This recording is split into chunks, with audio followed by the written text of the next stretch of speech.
Assalamualaikum students, welcome to another video lesson. Today we are going to start our new exercise 5b.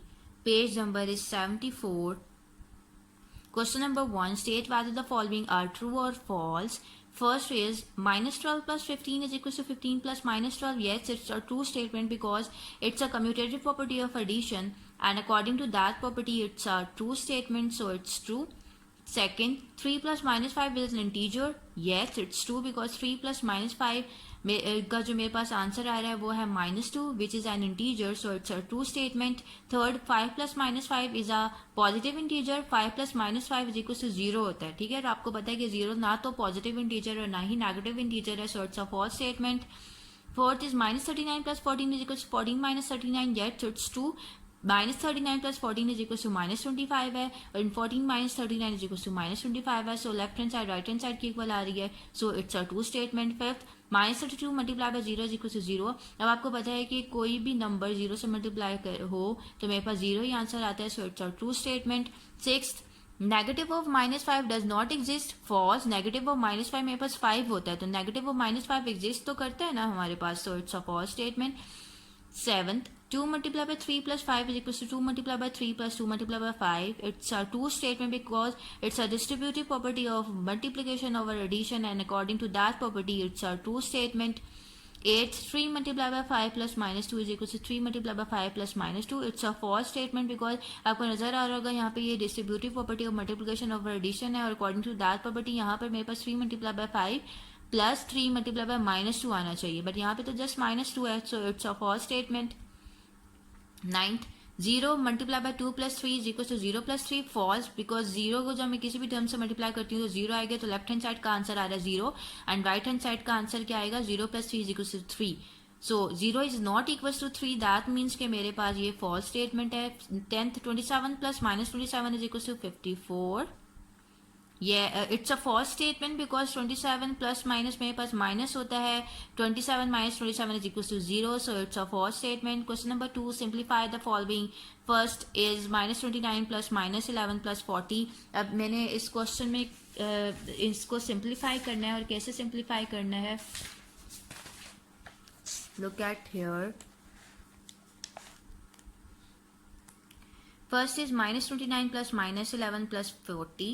अब -29 as it is लिख दिया, पहले मैंने brackets open कर लेनी है. प्लस माइनस आपको पता है मुझे अनलाइक साइंस हमेशा नेगेटिव साइन देते हैं. माइनस लिख लिया 11 प्लस 40. अब अकॉर्डिंग टू द रूल दो लाइक साइंस के साथ जब मेरे पास नंबर्स आ रहे होंगे तो वो ऐड होते हैं, ठीक है. तो 29 प्लस 11 40, और जो ग्रेटर वैल्यू है वो चीज 29, मुझे उसका साइन लिखना है जो कि नेगेटिव है, तो मैंने -40 प्लस 40 लिख दिया, ठीक है. अब यहाँ पे अनलाइक साइंस आ रहे हैं, तो मतलब यहाँ पे मेरे पास सब्ट्रैक्शन होगी. 40 minus 40 is equal to 0, so this is your answer. Third, -107 minus 97 plus -10. अब मैंने ब्रैकेट्स ओपन कर लेनी है. -107 माइनस माइनस आपको पता है प्लस होता है. 97 एज इट इज लिख लिया, प्लस माइनस माइनस होता है. 10 एज इट इज लिख दिया. पहले मैं इन दोनों नंबर्स को सॉल्व करूंगी. अनलाइक साइंस है तो ऑब्वियसली दोनों नंबर सब्ट्रैक्ट होंगे. 107 माइनस 97 विच इक्वल्स टू 10, ठीक है. अब ग्रेटर वैल्यू 107 है, उसके साथ नेगेटिव साइन है, तो मैंने यहाँ नेगेटिव साइन पुट कर दिया, एंड -10 एज इट इज मैंने नीचे लिख लिया. अब लाइक साइंस हैं तो मुझे नंबर्स को ऐड करना पड़ेगा. 10 प्लस 10 इज इक्वल टू 20, और साइन मेरे पास नेगेटिव आएगा. Alright, so this is your answer. अब इसके जो आपने पार्ट सॉल्व करने हैं वो पार्ट सेकंड है, पार्ट 4 है. Second and fourth part is your homework. Question number 3, the sum of two integers is -129. If one of them is 150, find the other. उसके लिए आपको क्या करना है, look at here. क्वेश्चन में हमें सम गिवन है टू इंटीजर्स का -129. अगर उसमें से एक इंटीजर 150 है तो मुझे दूसरा फाइंड आउट करना है. अब जो मैंने फाइंड आउट करना है इंटीजर, उसको मैंने लेट कर लिया कि वो किसके इक्वल है, x के. Let x be the other integer. All right, अब दोनों इंटीजर्स का सम -129 था, तो मैंने x में दूसरे इंटीजर का ऐड किया 150 जो गिवन था, ठीक है. x plus 150 is equal to -129, because sum of two integers मेरे पास -129 गिवन था, तो मैंने दोनों इंटीजर्स के सम को -129 के इक्वल पुट कर दिया. अब यहाँ पे ये प्लस हो रहा है 150, इक्वालिटी की दूसरी साइड पे शिफ्ट करूंगी तो ये माइनस हो जाएगा। अब according to the rule like signs हैं तो दोनों मेरे पास नंबर्स एड अप हो जाएंगे, ठीक है। एडिशन के बाद मेरे पास आंसर आ रहा है 279 और यहाँ पे ग्रेटर वैल्यू है 150 और उसके साथ साइन है माइनस, तो मैंने यहाँ नेगेटिव साइन लिख लिया, ठीक है। So this is your answer. Question number 5 is the product of two integers is minus 160. If one of them is 8, find the other. अब मेरे पास two integers का प्रोडक्ट गिवन है minus 160 और उसमें से एक इंटीजर 8 है, तो मुझे दूसरा फाइंड आउट करना है। मैंने लेट कर लिया जो दूसरा इंटीजर है वो क्या है, x के equal. Let x be the other integer. Then दोनों इंटीजर्स के product x multiply by 8 is equal to, मुझे गिवन है दोनों इंटीजर्स का प्रोडक्ट माइनस 160 के इक्वल है, तो मैंने दोनों इंटीजर्स के प्रोडक्ट को माइनस 160 के इक्वल पुट कर दिया। x multiply by 8 is equal to 8x is equal to minus 160। Both sides में मैंने 8 डिवाइड कर दिया, 8 will be cancel out with 8 will be cancel out with this 160, तो मेरे पास आंसर आ रहा है 20। x इज इक्वल टू, यहाँ पे नेगेटिव साइन था तो माइनस 20 आंसर आ गया। ऑलराइट, माइनस 20 मेरे पास x की वैल्यू आ गई। सो जो दूसरा इंटीजर मुझे फाइंड आउट करना था वो माइनस 20 है। Alright, okay, this question number 4 is your homework, जो कि बिल्कुल सेम पैटर्न पे होगा जिससे आपने क्वेश्चन नंबर 3 सॉल्व किया है। Alright, now question number 6, from the sum of minus 5 and 28 subtract minus 20। अब मेरे पास इन दोनों मैंने इंटीजर्स का सम करना है और इनको सब्ट्रैक्ट करना है माइनस 20। अब उसके लिए आप लोगों को क्या करना होगा, आपने इन दोनों इंटीजर्स का सम करना है और उसको माइनस करना है माइनस 20 से, ठीक है। आपके पास पता है कि यहाँ पे अनलाइक साइंस गिवन है, तो अनलाइक साइंस होंगे तो आपको दोनों इंटीजर्स को सब्ट्रैक्ट करना होगा। 28 माइनस 5 इज इक्वल टू 23 और यहाँ पे 28 जो है मेरे पास ग्रेटर वैल्यू और उसके साथ साइन है plus, minus as it is minus 20 as it is लिख दिया, ठीक है। अब मैंने ब्रैकेट्स ओपन करी, 23 माइनस माइनस मेरे पास प्लस होता है, प्लस 20 हो गया। 23 plus 20 is equal to 43। All right, now question number 7, subtract the sum of minus 11 and minus 18 from minus 23। अब मैंने सब्ट्रैक्ट करना है इन दोनों इंटीजर्स का सम फ्रॉम माइनस 23, तो मैंने लिख लिया माइनस 23 बिकॉज फ्रॉम वाली टर्म हमेशा आप लोग पहले लिखते हो। माइनस 23 माइनस ब्रैकेट में माइनस 11 प्लस माइनस 18 कर लिया, ब्रैकेट्स ओपन की, minus 11 plus minus minus 18 minus, दोनों लाइक साइंस हैं तो मुझे दोनों नंबर्स को ऐड करना पड़ेगा। 11 प्लस 18 इज इक्वल टू 29 और साइन मेरे पास नेगेटिव का होगा because 18 is a greater value और इसके साथ साइन क्या है, नेगेटिव। देन मैंने ब्रैकेट्स ओपन कर ली, minus 23 as it is minus minus plus 29, दोनों अनलाइक साइंस हैं तो मुझे दोनों नंबर्स को सब्ट्रैक्ट करना पड़ेगा। 29 माइनस 23 इज इक्वल टू 6 और साइन मेरे पास ग्रेटर वैल्यू का आएगा विच इज प्लस, और आपको पता है प्लस लिखो या ना लिखो इससे कोई फर्क नहीं पड़ता, ठीक है। Now look at your book, question number 8, multiply minus 17 bye minus 1 is the product the negative of minus 17। जब आप माइनस 17 को माइनस 1 से मल्टीप्लाई करें तो आपके पास 17 आता है, ठीक है। सो ऑब्वियसली ये जो 17 है वो मेरे पास नेगेटिव है ऑफ माइनस 17, सो मैं इसका आंसर क्या होगा, yes the product is the negative of minus 17, ठीक है। ये आपने बुक पर ही लिखना है, yes the product is the negative of minus 17। Question number 9, find the products of the following using some quicker grouping in each case. अब मेरे पास ये कुछ क्वेश्चंस गिवन है, मुझे इनका प्रोडक्ट फाइंड आउट करना है। Look at here, first part is minus 17 multiply by 10 multiply by minus 1, ठीक है, ब्रैकेट में माइनस 1 है।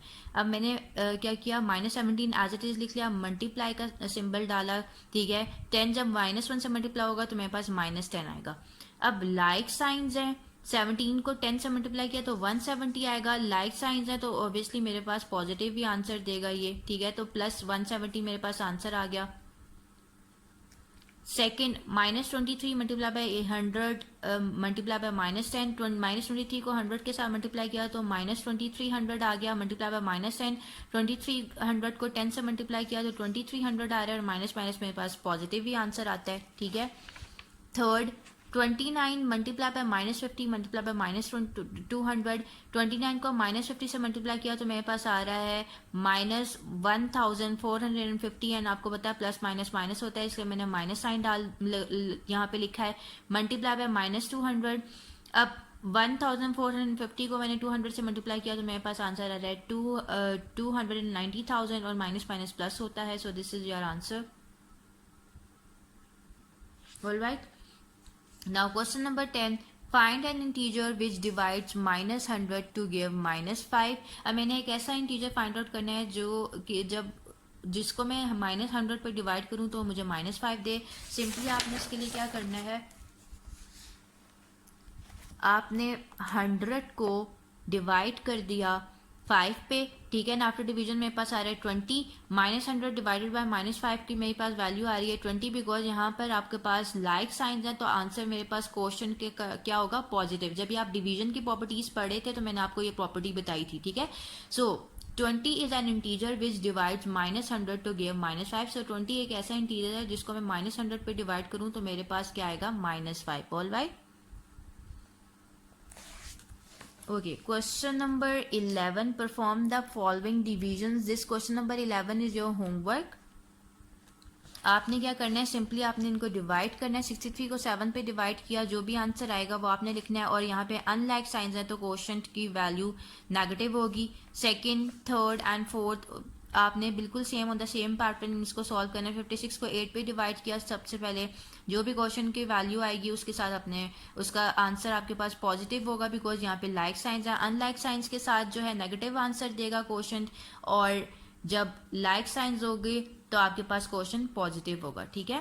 Question number 12, filling the blanks. अब यहाँ पे मेरे पास कुछ डिस्ट्रीब्यूटिव प्रॉपर्टी ऑफ मल्टीप्लिकेशन और एडिशन से रिलेटेड ब्लैंक्स गिवन है जो कि आप लोगों ने खुद सॉल्व करनी है। So question number 11 and 12 is your homework. Now question number 13,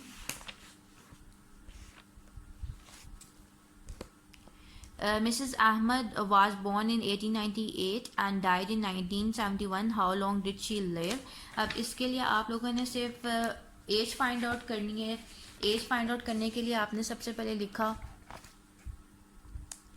Mrs. Ahmed born in 1898, Mrs. Ahmed died in 1971। आपने दोनों ईयर्स को माइनस कर दिया तो आपके पास एज आ जाएगी। Age of Mrs. Ahmed is equal to 1971 minus 1898 is equal to 73 years. All right, now question number 14।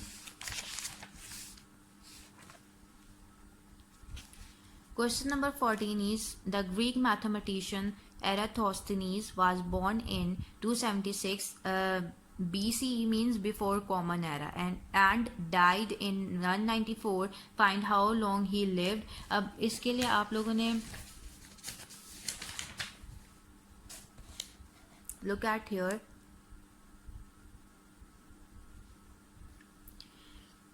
Eratosthenes born in 276 and Eratosthenes died in 194। तो एज फाइंड आउट करने के लिए आपने दोनों वैल्यूज को सब्ट्रैक्ट कर दिया तो मेरे पास 82 ईयर्स आंसर आ गया, ठीक है। अब next is, at noon on a certain day in Hunza the temperature rise to 111 degree above zero. यहाँ पे राइज है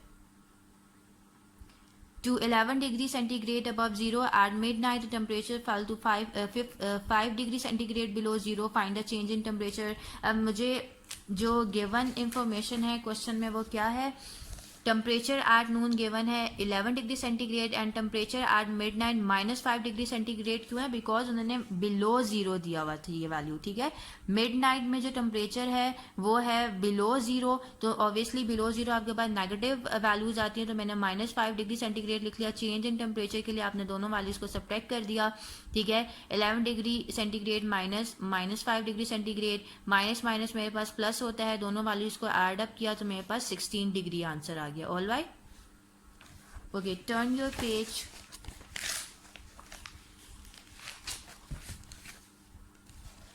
page number is 75, MCQs, multiple choice questions. Select the correct answer from the given options. मेरे पास यहाँ पे 4 options given है और जो भी करेक्ट ऑप्शन होगी वो मैंने टिक करनी है। Question number 1, on the number line which is greater -15 और -3। Obviously C option is correct because -3 जो है लाई कर है टू द राइट ऑफ -15 थी, और टू द राइट साइड जो भी वैल्यू आपकी लाई करी होती है वो ग्रेटर होती है। So option C is correct. To arrange these numbers in descending order, मुझे इनको अरेंज करने हैं डिसेंडिंग ऑर्डर, और ऑप्शन बी एंड सी इन दोनों में मेरे पास डिसेंडिंग ऑर्डर गिवन है इन इंटीजर्स का, ठीक है। तो D option is correct. Two of the above में ऑप्शन बी एंड सी दोनों ऑप्शन आ जाएंगी, ठीक है। तो D option is correct. 3 is -33, -22, -11, अब यहाँ पे मुझे एक सीक्वेंस में ये इंटीजर्स गिवन है और ये इंक्रीजिंग ऑर्डर में गिवन है, ठीक है।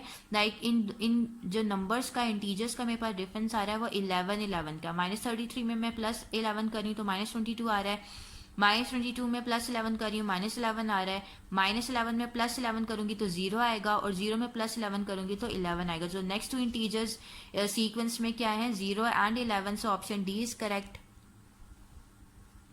Fourth is the number 0 lies to the right of -25. Which of the following statements are true? Number 0 लाई कर है टू द राइट ऑफ -25, तो ऑब्वियसली 0 ग्रेटर होगा -25 से, तो option B is correct.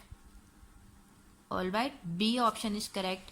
The value of 5 multiply by -3 -3 is, अब 5 multiply by -3 is equal to -15 होगा, minus minus मेरे पास plus होता है, +3 प्लस माइनस, अब यहाँ पे दोनों मेरे पास अनलाइक साइंस है तो दोनों वैल्यूज मेरे पास सब्ट्रैक्ट हो जाएंगी। 15 - 3 इज 12 और ग्रेटर वैल्यू वहाँ पे 15 है, उसके साथ माइनस साइन है तो -12 आंसर आ रहा है। Option A is correct. Alright, अब 6 में मेरे पास एक टेबल गिवन है, यहाँ पे इंटीजर्स हैं, नेगेटिव इंटीजर्स हैं, पॉजिटिव इंटीजर्स हैं, नॉन नेगेटिव इंटीजर्स हैं और मुझे बताना है which of the given statements is false. A option है non negative integers are same as the positive integers, B, all the positive integers are larger than the negative integers, all the four categories have infinite numbers and D, 0 is a positive integer. अब इसमें option A, B, C ये 3 की 3 options यहाँ पे मेरे पास true हैं, but option D मेरे पास एक ऐसी ऑप्शन है जो कि फॉल्स है, बिकॉज 0 तो पॉजिटिव इंटीजर नहीं होता, ना तो वो पॉजिटिव इंटीजर है और ना ही वो नेगेटिव इंटीजर है। सो डी ऑप्शन इज करेक्ट। यहाँ पे 0 इज अ पॉजिटिव इंटीजर, ये फॉल्स है, ये फॉल्स स्टेटमेंट है, तो आपने डी ऑप्शन को टिक करना है, ठीक है। 7, the product of more than 2 integers of unlike signs, C option is correct, is always a negative integer if there are odd number of negative signs. अगर आपके पास odd number of negative signs आएंगे तो मेरे पास हमेशा जो है product of more than 2 integers with unlike signs जो है नेगेटिव आंसर ही देगा, ठीक है। So C option is correct. Now turn your page number 76.